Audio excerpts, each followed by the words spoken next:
नमस्कार दोस्तों। तो आप सभी का स्वागत है फिर से भारत इन जियो पॉलिटिक्स में। और आज हमारे साथ फिर से हैं हमारे मित्र सप्तऋषि बसु जी। सप्तऋषि बसु जी एक डायनामिक एजुकेटर हैं, ट्रेनर हैं और लाइफ कोच हैं। और जियो पॉलिटिक्स और नेशनल जो हमारे अफेयर्स हैं उस पर इनकी बड़ी गहरी जानकारी है और बड़ी गहरी समझ है।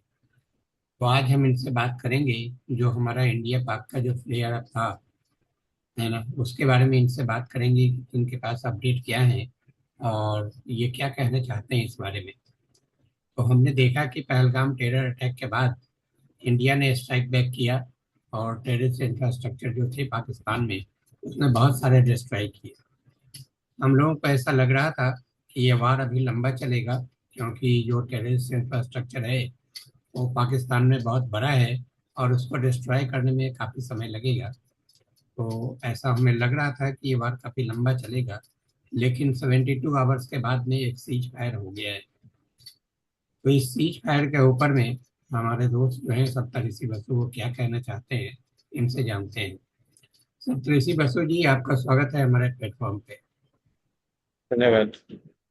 तो ये जो अभी सीज फायर हुआ है, जो इंडिया पाक का फ्लेयर अप था, 72 आवर्स का ये फ्लेयर अप था और अभी सीज फायर हो गया है।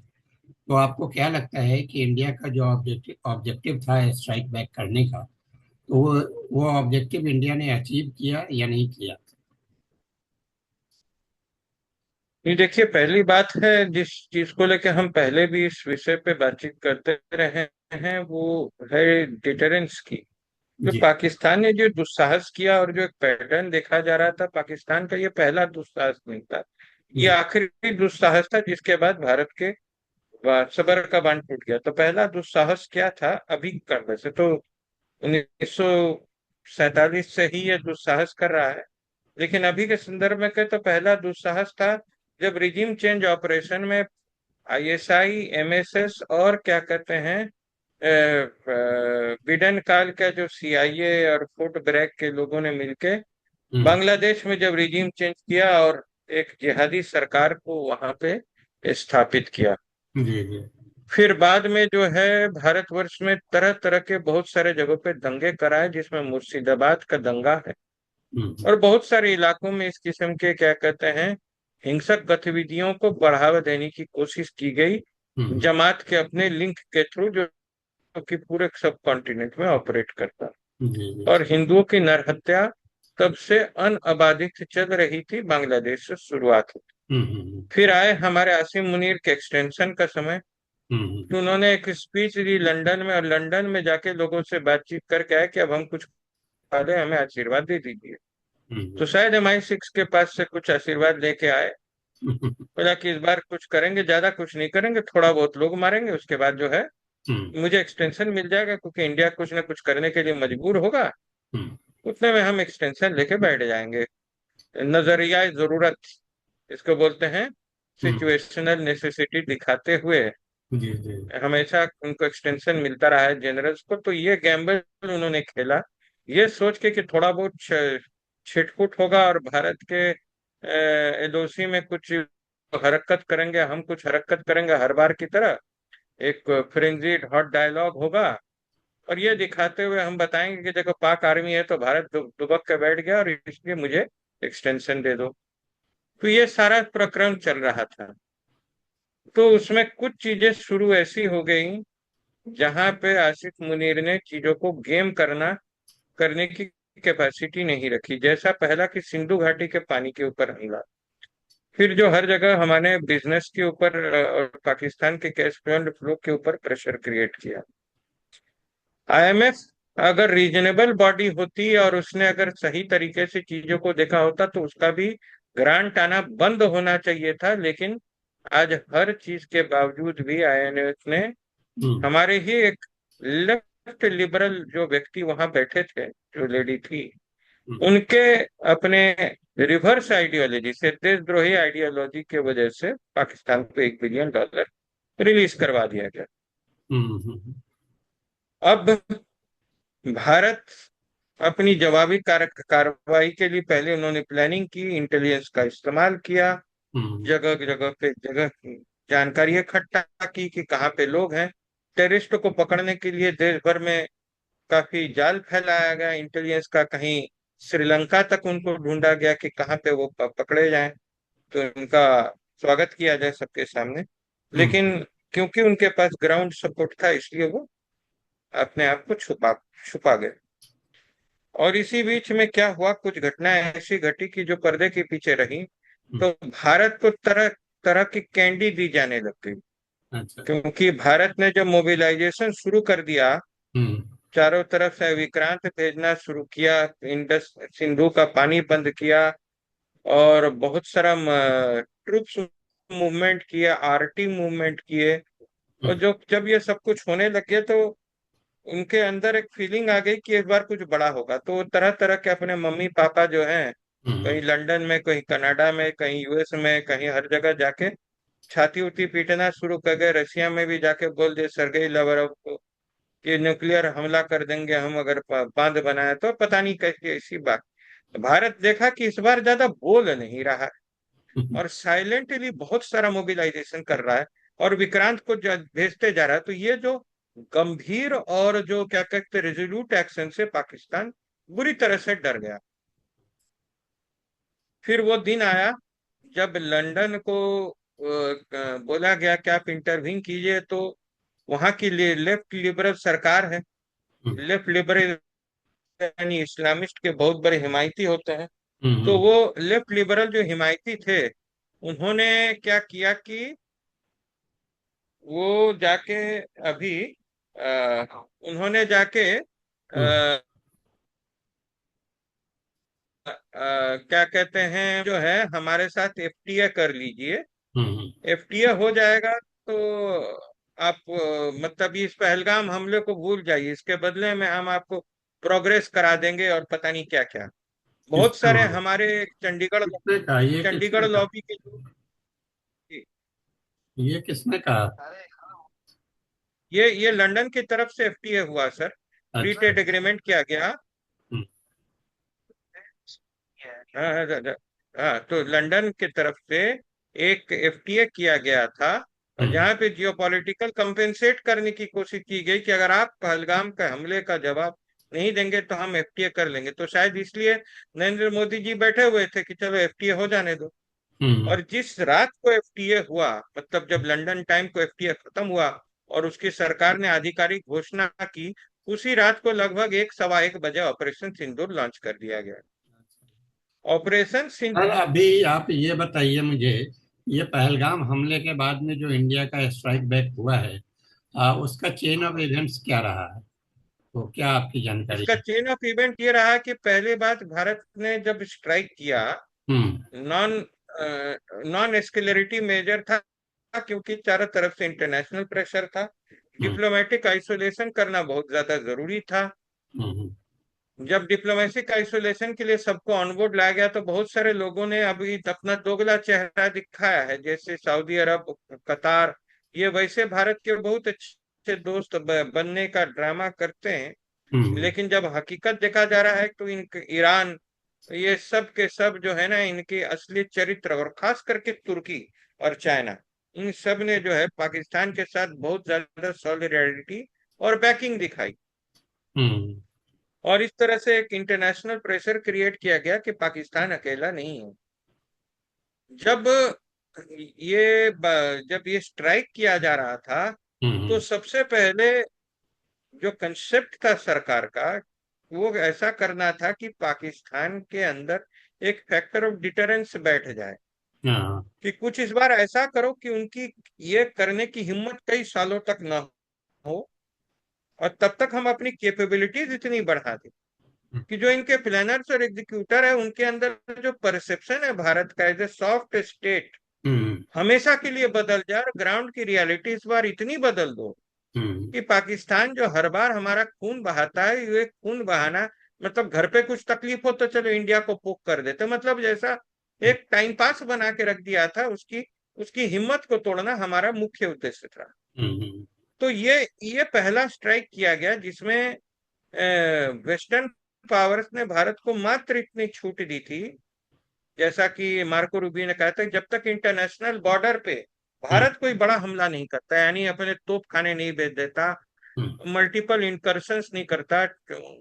पाकिस्तान का नैरेटिव तक क्या था कि केएल सुंदर जी के बाद जो कोल्ड स्टार्ट डॉक्ट्रिन बनी है, भारत उसके हिसाब से उसके मल्टीपल थ्रस्ट पॉइंट्स पे हमला करेगा और एक न्यूक्लियर थ्रस्ट पॉइंट पे चीजें आ जाएंगी, हम्म, पाकिस्तान के मेन शहरों पे हमला होगा। ये वो एक सिनारियो बताने की, सेल करने की कोशिश कर रहा है।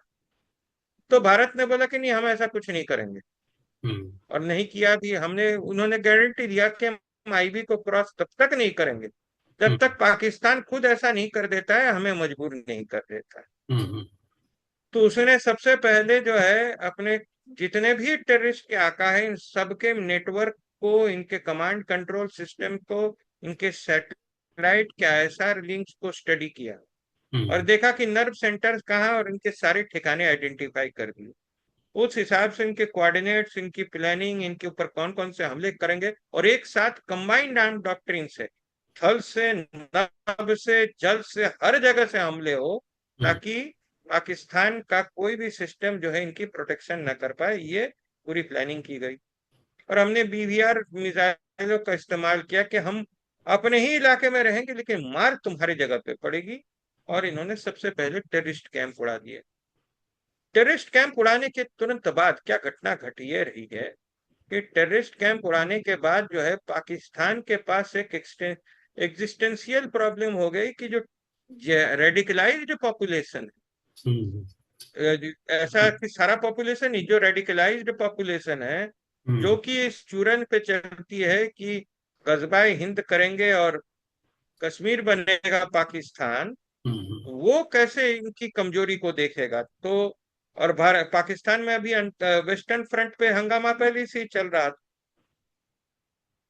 अब क्या होता है, इस बीच में जब टेररिस्ट स्ट्राइक हो जाता है, भारत क्लियर ऑफ रैंप देता है कि भाई चले जाइए, हम इतने में संतुष्ट हैं, हमें जो करना था, हमने आपके 100 से ज्यादा टेररिस्ट ठोक दिया, आपने 25 ठोके, हमने 4 गुना मारा आपके। अब आप इतने में रुक जाइए, नहीं तो इसके बारे में, इसके आगे जो होगा बहुत भयानक होगा, आपकी कल्पना से बाहर होगा। पाकिस्तान जैसा है कि अड़ियल कुत्ते की पूंछ की तरह, उनको बात समझ में नहीं आई।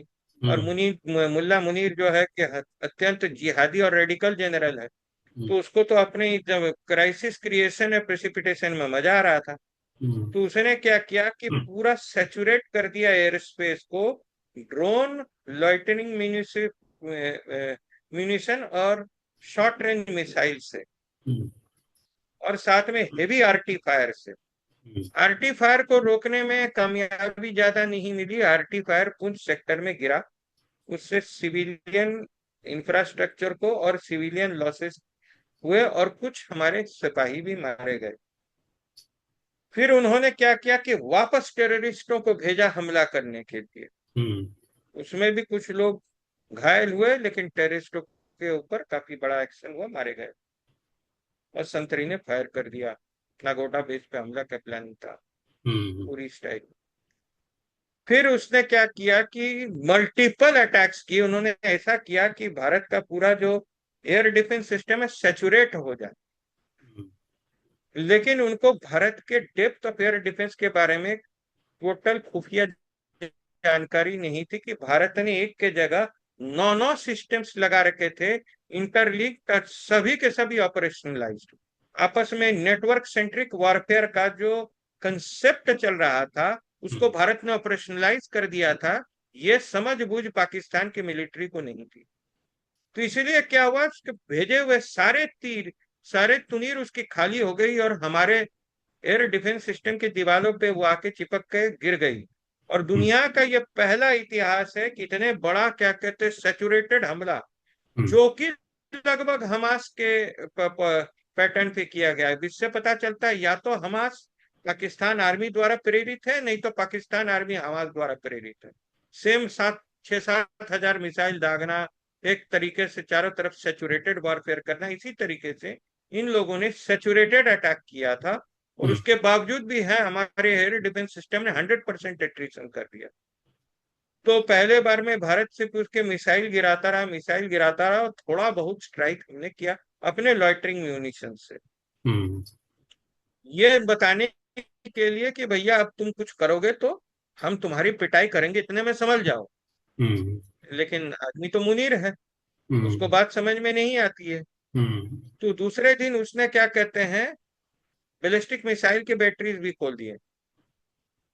अब खोलने के बाद क्या हुआ कि भारत को समय मिल गया था इतने देर के दौरान कि जब रियल टाइम में कम्युनिकेशन हो रहा है, हम्म। चाइना ने पूरी तरह पाकिस्तान को बैकअप देते हुए अपने सैटेलाइट्स को क्या कहते हैं, लॉन्च जियो स्टेशनरी ऑर्बिट में डाल दिया पाकिस्तान भारत के बॉर्डर पे, और एक एक इंच जो है उसको हम्म। ऑपरेशनलाइज कर दिया, और भारत में उनको मिसाइल की ट्रेजेक्टरी और पूरी पोजीशंस और ये देना शुरू कर दिया, जिससे सैटेलाइट अपलिंक होता है। भारत के जो इलेक्ट्रॉनिक वॉरफेयर सिस्टम ने पूरे सैटेलाइट अपलिंक को स्टडी किया, हम्म। और उसी से हमने कोऑर्डिनेट्स चेक किए, क्योंकि हमारे भी सैटेलाइट एसेट्स हैं कि हम्म। चाइनीज सैटेलाइट कहाँ है।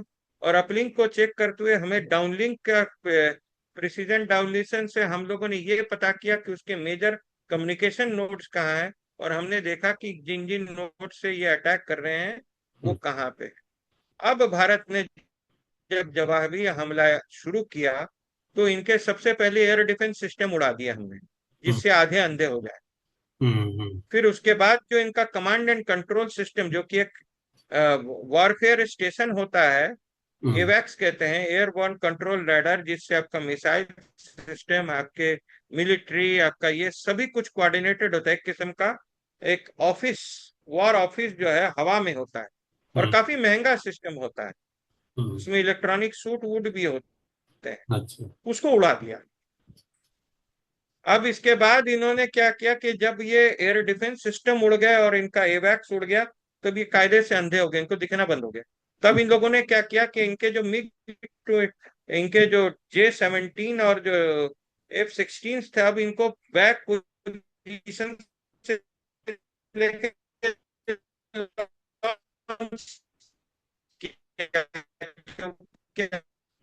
अब उनको लगा कभी भी हम, तो अब जो है भारत के पूरे एयर डिफेंस, पाकिस्तान के एयर डिफेंस इंफ्रास्ट्रक्चर खाली हो गई है। कभी भी भारत की सेना और वायुसेना इसके अंदर धड़ल्ले से घुस के बॉम्बिंग कर सकती है। तो उसके एसेट्स को ऑनलाइन किया गया, उनको एयरबोर्न किया गया, क्या कहते हैं, surveillance and patrolling flights and deterrence flight करने के लिए। हमारे एयर डिफेंस सिस्टम ने उसको भी चेक कर लिया, और हमारे ऑर्डर पे उनके प्लेन को हम वैसे गिराना शुरू कर दिया आसमान से, जैसे पके हुए जामुन पेड़ से गिरते हैं।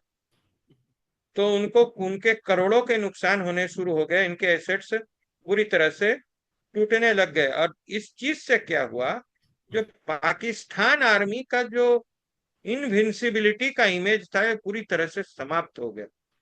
हम्म। और छोटे छोटे स्ट्राइक, आप देखिए किसी भी जो भारत ने स्ट्राइक किया, उसकी विजिबिलिटी और ऑप्टिक्स जबरदस्त थी, जी। लेकिन लॉस ऑफ पब्लिक लाइफ बहुत कम हुआ, लोगों हम्म। की हत्याएं नहीं हुई है। अब जैसे देखिए किसी एयरबेस पे जब आखिरी जो इनका ताव हुआ कि जब इन्होंने फतेह मिसाइल की बैटरीज खोल दी, जो हम्म। कि इंटरमीडिएट रेंज बैलिस्टिक मिसाइल है और न्यूक्लियर केपेबल है, हम्म। तब भारत ने बोला अब अच्छा इलाज करेंगे। हम्म। तो उनके 9 एयरबेसेस को एक के बाद एक टारगेट किया। अब एक एक एयरबेस में सैकड़ों लोग रहते हैं।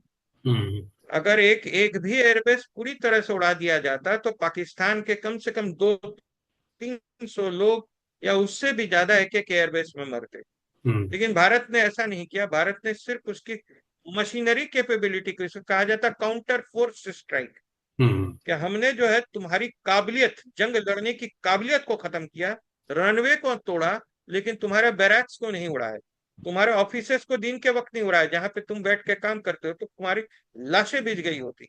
तो इसलिए भी भारत ने कहा कि हम जो स्ट्राइक करेंगे, कैपेबिलिटी डेमोन्स्ट्रेट करेंगे, तुम्हारे इंफ्रास्ट्रक्चर, तुम्हारे खिलौने तोड़ देंगे, तुम्हारे हथियार खराब कर देंगे। तो ले दे के पूरी तरह से HQ-9 जो एयर डिफेंस सिस्टम, उसको तबाह कर दिया गया। पाकिस्तान के जो मिसाइल बैटरीज हैं उनको स्पूफ करके बर्बाद कर दिया गया, उनके J-17 और F-16 की धज्जियां उड़ा दी गई, और J-10 को भी गिरा दिया, एवैक्स भी खत्म कर दिए।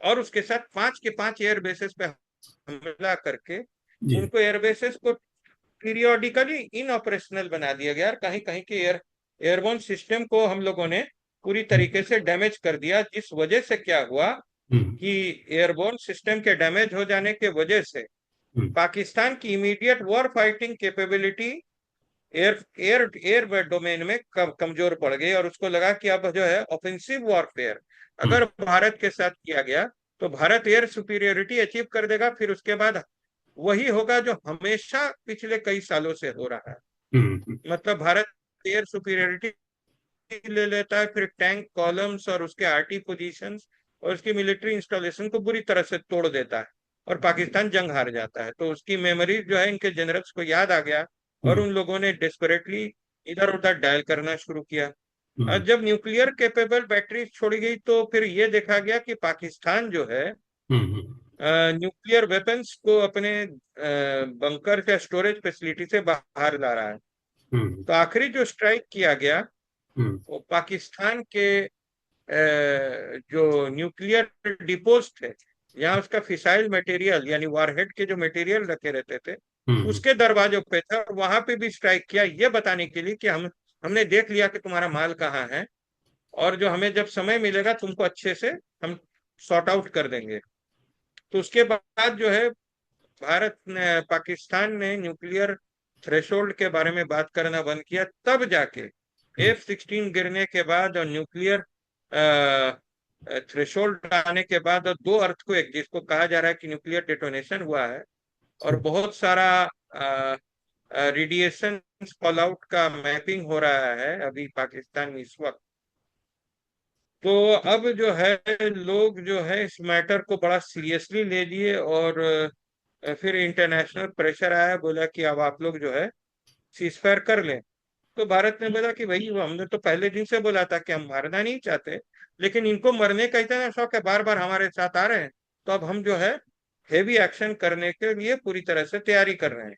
तो इस बीच में पाकिस्तान के रिटायर्ड एयर मार्शल ने बोला कि पागलपन बंद करो, हिंदुस्तान तुम्हारे सारे खिलौने तोड़ चुका है, अब अगर इसने फुल स्केल वॉर किया तो तुम्हारे पास बचने का छुपने का भी तरीका नहीं होगा, कि तुम्हारे एयर डिफेंस खत्म हो चुके हैं, तुम्हारे बेस को के ऑपरेशनल कैपेबिलिटीज घट चुकी है, तुम्हारे बेस के राडार इंस्टॉलेशन तोड़े जा चुके हैं, तुम्हारे कोऑर्डिनेशन रुक चुका है, तुम्हारे वेक्टरिंग कैपेसिटीज घट चुके हैं, तो तुम एक एयर वॉर करोगे कैसे?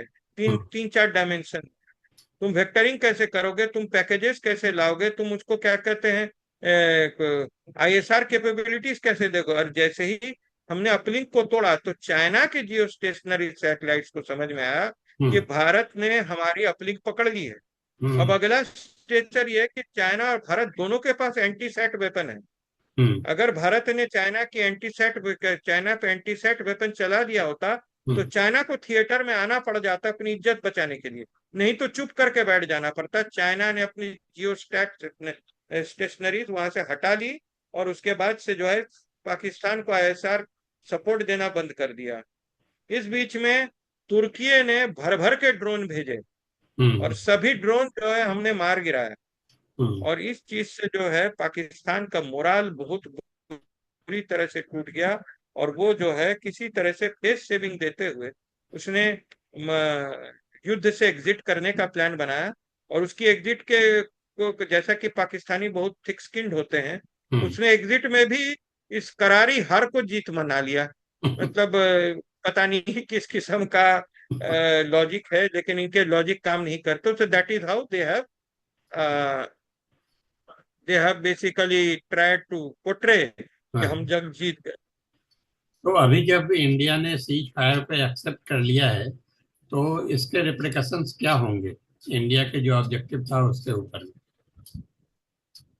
देखिए, सीज फायर को भारत ने कोई आधिकारिक रूप से एक्सेप्ट नहीं किया है, भारत ने कोई दस्तावेज साइन नहीं किया है, कोई समझौता मसौदा के ऊपर हमारे स्टेटमेंट्स या ब्रीफिंग्स नहीं निकले। जो भी सीज फायर की बात है जी। वो अमेरिका के प्रेसिडेंट के ट्विटर हैंडल के ऊपर है, वो हम्म, भी एक किस्म का सोशल मीडिया का प्रोडक्ट है। जिस प्रकार हमारे 5 राफेल विमान पाकिस्तान में सोशल मीडिया में गिराए हैं, लेकिन इनका कोई रिकॉर्ड आज तक मिल नहीं पाया, हाँ, सिवाय एडिशनल फ्यूल टैंक के। तो सीज फायर तो हुआ नहीं है अगर कायदे से देखा जाए। हम आज भी ओआर पोजीशन पे, ऑपरेशनल रेडीनेस पे हैं। हम्म, अगर पाकिस्तान ने एस्केलेट किया तो इस बार हमारा मैसेज है कि हम इस बार ऐसा मारेंगे हम्म, कि पाकिस्तान को बहुत सालों तक याद रहेगा। इस बार ट्रिपल करेंगे। अभी तक तो वार्न किया, तमाचा मारा है कि होश पे आ जाओ। इस बार जो है मुक्का मारेंगे और जबड़ा तोड़ देंगे इसका। क्यों? क्योंकि हमने न्यूक्लियर साइट्स के डंप पे हमला कर दिया। हमने बताया कि देखो हमारी कैपेबिलिटी है, तुम रोक नहीं पाओगे, बम यहाँ गिरेंगे। हमने उनके पांचों एयर बेसेस को टारगेट करके यह बताया कि देखो यहाँ पे पहुंचने की हमारी काबिलियत है, तुम कुछ नहीं कर सकते। जब हम्म, हम इसको मास में मारेंगे, जब हमारे ब्राह्मोस आएंगे, जबकि हमने ब्राह्मोस अभी तक छोड़ा नहीं है। हम्म, ब्राह्मोस के आने के बाद पाकिस्तान को रिएक्शन टाइम नहीं मिलता। हमने केपेबल ब्राह्मोस नहीं छोड़े, हमने अग्नि मिसाइल्स नहीं छोड़े, हमने जो कोई भी बड़े बड़े सरफेस टू एयर मिसाइल नहीं छोड़े, जो कि पाकिस्तान लॉन्च कर चुका है। शाहीन लॉन्च कर चुका है, वो फतेह लॉन्च कर चुका है। तो उसका तुनीर खाली है और हमने सिर्फ अपने कैपेसिटी का 10% मोबिलाइज किया है। हमने आर्मर कॉलम्स अंदर नहीं भेजे, हमने हेवी आर्टीज का क्या कहते हैं डेंस बराजेस का इस्तेमाल नहीं किया, कुछ नहीं किया। हमने सिर्फ टेक्नोलॉजिकल सुपीरियोरिटी देख के बताया है कि तुम जो भी C4ISR के कैपेबिलिटी दिखा रहे हो हम्म, भारत के खिलाफ, उसमें हम तुम्हारे प्रति 100% सुपीरियर। हमारा एयर डिफेंस सिस्टम अनपेनिट्रेबल है, दुनिया का एकमात्र एग्जाम्पल है जिसमें 100% एट्रिशन हुआ है, और एक भी जो है मिसाइल या ड्रोन उसको पेनिट्रेट नहीं कर पाया। तो ये असर ये है कि पाकिस्तान के अंदर अब आ गया है डिटरेंस। और पहली बार जो मुनीर का इमेज है पूरी तरह से ध्वस्त हो गया। हम्म, आप कमांडिंग अफसर के रहते हुए हम्म, उसके युद्ध शुरू होने से पहले उसका F-16 चोरी हो जाता है। एक आतंकवादी संगठन या एक ये पूरा F-16 और उसके इंजन लेके भाग जाता है। हम्म, दूसरे बार उसका जो प्राइमरी वेपन F-16 भारत के साथ बिना डॉग फाइट किए रास्ते में पहुंचने से पहले गिर जाता है। एक भी चीनी मिसाइल या एक भी क्या कहते हैं ड्रोन, हम्म, सैकड़ों तुमने खर्च कर दिए, एक भी नहीं गिर पाया। जो थोड़ा बहुत डैमेज कर पाए वो कन्वेंशनल तोप के गोलों से किए, जिसका हमने अभी तक क्या कहते हैं बहुत कैलिब्रेटेड जवाब दिया, हेवी बराजेस नहीं किए। और तुम्हारे पास अभी फेंकने के लिए जो तुम्हारे मिसाइल्स थे, उस मिसाइल्स के बारे में भी देख चुके हैं कि हमारा एयर डिफेंस इतना थिक है कि तुम उसको पेनिट्रेट नहीं कर पाओगे। अब भारत ने अगर अपने मिसाइल खोले एक के बाद एक, तो हम्म, पाकिस्तान में सिवाय धुआं और बर्बादी के कुछ नहीं रहेगा। और इस बार भी हमने देखा कि हमारी ब्रीफिंग भी कंबाइंड हुई, जैसा आपने देखा कि हम्म, सभी सेनाएं अब मिल के एज ए यूनिट काम कर रही हैं। तो हम्म, पहली बार भारत का एक कंबाइंड आर्म स्ट्रेटेजी जन्म ले रहा है, एक डॉक्ट्रिन जन्म ले रहा है। जी, और जैसा मोदी जी ने अपनी ब्रीफिंग में साफ कहा है कि हम्म, अब जो है हम दस्तावेज नहीं देंगे, जैसे तुम लोग यहाँ कहते हो कि कागज नहीं दिखाएंगे, हम्म, अब हम बैठ के डॉसियर्स एक्सचेंज नहीं करेंगे। तुमने हमारे यहाँ आतंकवादी घटना की और तुम्हारे लोग जब यूनिफॉर्म पहन के टेररिस्टों को स्टेट बरियल देते, तो हम तुम में और टेररिस्टों में कोई फर्क नहीं करेंगे। तुम्हारे किए हुए एक भी हमले को हम सीधा मान लेंगे, it's an act of war. उसके बाद जो हमें करना है हम करेंगे। तो अभी तक ये नतीजा हो रखा है, पाकिस्तान की क्रेडिबिलिटी बर्बाद, चीन के वेपन सिस्टम का मार्केट पूरी तरह से ध्वस्त, तुर्की के ड्रोन का मार्केट पूरी तरह से बर्बाद, और जो है वेस्टर्न के जो उंगलीबाज थे, जो पाकिस्तान का इस्तेमाल करके भारत की इकोनॉमी बर्बाद करना चाहते थे, उनको पूरी तरह से समझ में आ गया कि जो ये जिस घोड़े को ये बेट लगा रहे हैं, ये घोड़ा ही लंगड़ा है, हम्म। किसी लायक नहीं है। तो अभी तो और एक और चीज हुई, दो और चीज हुई इस बीच में। इमरान खान का बलात्कार और उसकी हत्या की खबर, हाँ, वो जिस वजह से जो पाकिस्तान का जो पीटीआई की जो पूरी यूथ है, जिसे यूथिया कहते हैं, हम्म, ह्यूज फॉलोइंग जो है ओवरसीज पाकिस्तानियों की, along with the people Pakistan inside, जहां पे इमरान एक ट्रेजिक हीरो बन के रह गया है, हम्म, वो एक मेजर डिस्टेबिलाईजेशन का प्रोसेस है। मोदी जी ने हमला न करने का कारण ये है कि हम्म, उन्होंने अभी धीमी आंच पे बर्नर ऑन कर दिया है और उन्होंने व्यंजन को पकने के लिए रखा है। के हम्म। अंदर बहुत सारा काम हो गया है। क्वेटा के ऊपर कब्जा हो चुका है बलोचियों का। अच्छा। खैबर पख्तूनवा में उन लोगों ने भारी क्षति करना शुरू कर दिया है। गैस स्टेशन के मेजर आपूर्ति उड़ा दिए गए हैं। आपका कराची पोर्ट बर्बाद हो चुका है। पाकिस्तानी एयर स्पेस के ऊपर इतना खतरा हो चुका है कि फ्रांस को आके इंटरवीन करना पड़ा है कि जो नोटाम वायलेट करेगा उसके साथ फ्रांस जो है अपने एयरक्राफ्ट का जो है एएमसी कैंसिल कर देगा और उसकी रजिस्ट्रेशन कैंसिल कर देगा। इस वजह से पाकिस्तान का एयरवे जो है अभी नो गो जोन बन चुका है। अच्छा। क्योंकि पाकिस्तान एक अनरीजनेबल स्टेट बन चुका है जो कि सिविलियन एयरक्राफ्ट को कवर की तरह यूज करता है अपने अटैक के लिए, जो कि बहुत बुजदिलाना चीज पूरे इंटरनेशनल मार्केट में प्रूव हो गई है। और पूरी तरह से लोगों को के सामने मैटर आ चुका है कि पाकिस्तान की जियोपॉलिटिकल क्लाउड सिवाय रोग स्टेट के कहीं नहीं चलती। सिर्फ बैग है, बैड वो भी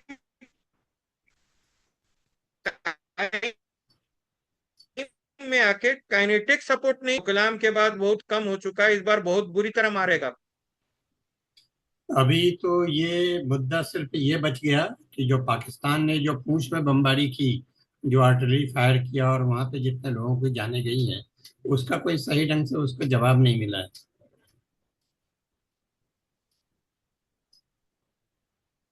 यहाँ इसका सही तरह से जवाब नहीं मिला है, इसीलिए जो है मोदी सरकार ने बोला है ऑपरेशन सिंदूर टू कंटिन्यूस। ऐसा कहा जा रहा है, ऐसा मान्यता है कि जिस तरह से अभी एयर स्पेस बंद है, और मुझे कहना नहीं चाहिए जिस तरीके से जो रेलवे के शेड्यूल्स में चेंजेस दिखाए जा रहे हैं, कई हम्म। कई जगह पे लोकल ट्रेन या ये लेट पहुंच रहे हैं, तो ऐसा माना जा रहा है कि हमारी हैवी मशीनरीज लाई जा रही हैं बॉर्डर पे, जिसे हम कहते हैं हेवी आर्मर और हेवी आरटीज और हेवी मिसाइल बैटरीज। जो भारी भरकम सामान है वो अब जो है हम्म। मैदान जंग में पूरी तरह से साइड में लाई जा रही है। जब ये पहुंच जाएगा तो हम्म। पाकिस्तान जो अपने अल खालिद टैंक है, जो सड़क में निकलने के बाद जाम हो जाते, बंद हो जाता, 3 टैंक, आप यकीन कर सकते हैं ऐसी हालत कि इसने हाँ। बोले टैंकों को कूच करो, यलगार करो, और 4 टैंक बीच में खराब हो गए। पेज से 2-3 किलोमीटर चलने के बाद किस्मत अच्छा है कि पहुंचे नहीं थे बॉर्डर में, फायर फुयर कर दिए होते तो उन टैंकों का सिवाय स्क्रैप आयरन बनने के सिवा कोई ऑप्शन नहीं बचता। तो ये तो इनकी इंटरनल मशीनरी की हाल है। तो जब हमारा मशीनरी जगह पे पहुंच जाएगा उस हम्म। वक्त जो है प्रॉपर टाइम पे पाकिस्तान को जवाब दिया जाएगा। हम्म। तब तक पाकिस्तान को अपनी मौत मरने के लिए छोड़ा जा रहा है, क्योंकि अगर इमरान खान मर चुका है हम्म। और अगर उसका बलात्कार करके हत्या की गई है, तो हम्म। पाकिस्तान में अब वो होगा जो पहले कभी नहीं हुआ था। और मुनीर पूरी तरह से नंगा हो चुका है। हम्म। वो अपने एडवेंचरिज्म के वजह से अपने लोगों में एक बुरी तरह से बदनाम हुआ। हम्म। उसके मिलिट्री लीडरशिप में पाकिस्तान भयंकर रूप से बेइज्जत हुआ। हम्म। पाकिस्तान के जितने सपोर्टर्स थे उनके वेपन मार्केट्स क्रैश कर गए, हम्म। बुरी तरह से वेपन मार्केट्स क्रैश कर गए, चाहे चाइनीज HQ9 के हो। और अफ्रीकन यूनियन में सारे के सारे लोगों ने चाइना के वेपन को खरीदने से मना कर दिया, बोला हम्म। कि भैया तुम्हारा कचरा नहीं चाहिए हमको। हम्म। और भारत के जो भी वेपन सिस्टम मैन्युफैक्चरर्स हैं हम्म। उनके स्टॉक मार्केट देखिए, वो बूम कर रहे हैं। तो अभी जो भी चाइना का गेम था कि हम्म। भारत के साथ कंफ्लिक्ट करके इसकी इकोनॉमी डैमेज कर देंगे, हम्म। और यहाँ जो हमारे से जो इंडस्ट्रीज इंडिया में माइग्रेट करने जा रही है इसको हम रुकवा देंगे, तो वो उसका उल्टा पड़ गया। भारत का खुद का डिफेंस इकोसिस्टम इतना ज्यादा हाईलाइट हो गया कि हम्म। आज की तारीख में रशिया सबसे ज्यादा अगर किसी को थैंक यू बोल रहा है तो मोदी जी को। हम्म। क्योंकि जब S-400 का करार हुआ था तो भारत ने बहुत सारा पैसा दिया था। हम्म। पैसा सिर्फ S-400 प्लेटफॉर्म पे नहीं दिया गया था, हम्म। उसकी पूरी मिसाइल प्रोडक्शन लाइन के लिए दिया गया था, उसकी तकनीकी के लिए दिया गया था। हम्म। आज की तारीख में Bharat under licence S-400 manufacture कर सकता है। अच्छा। आज की तारीख में भारत रशिया को S-400 बना के दे रहा है। जो हम्म। हेरॉन ड्रोन्स आए थे उसके लाइसेंस अदानी को ट्रांसफर किए गए। आज हेरॉन ड्रोन्स उस लेवल पे मैन्युफैक्चर हो रहे हैं जो कि अब इसराइल को वापस एक्सपोर्ट हो रहे हैं।